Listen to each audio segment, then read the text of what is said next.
तीन थर घाट सालंदी नदी में बेकम कंपानी पक्षर निर्मित होता अस्थायी बंध पर चाषी मैंने अनेक असुविधार सम्मुखीन होता कारण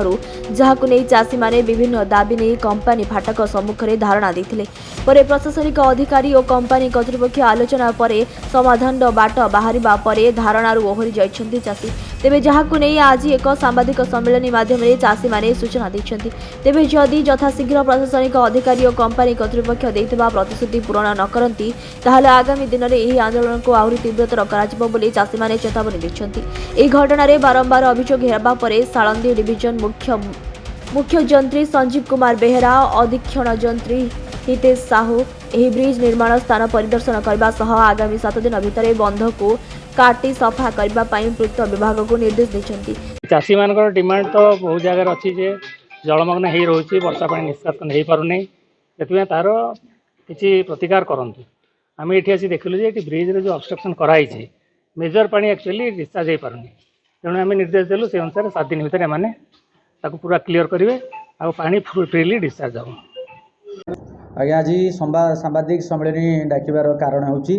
जे आमे आपण जानिछन्ती दीर्घ 2 दिन आमे बसिथिलु अनशन रे बसिथिलु चाषी मानक संगे कंपनी रो जो मनमानी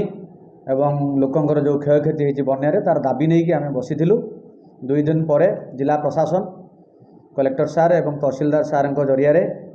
आमर जो 2 गोटी दाबी थिला गोटे बंध काटिले पानी निष्कासन आ गोटे थिला समस्त बन्या क्षतिग्रस्त चाषी को बिहन जोगे दवा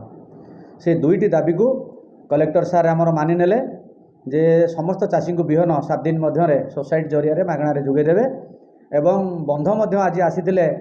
इरिगेशन डिपार्टमेंट रू स्टेट लेवल आसीथिले आमर R&B रो एससी सार मध्य आसीथिले सेमाने मध्य काम को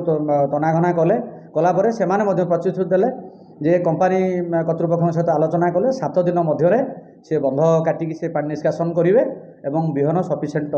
कलेक्टर सार जोगे देवे बोली प्रतिश्रुति आमको मिला जहाँफल कि आम काली अनशन स्थली अनशन भंग करूँ से उद्देश्य आज आम सांबादिक सम्मेलन करके समस्त चाषी भाई मानक जन देवाई चाहूँ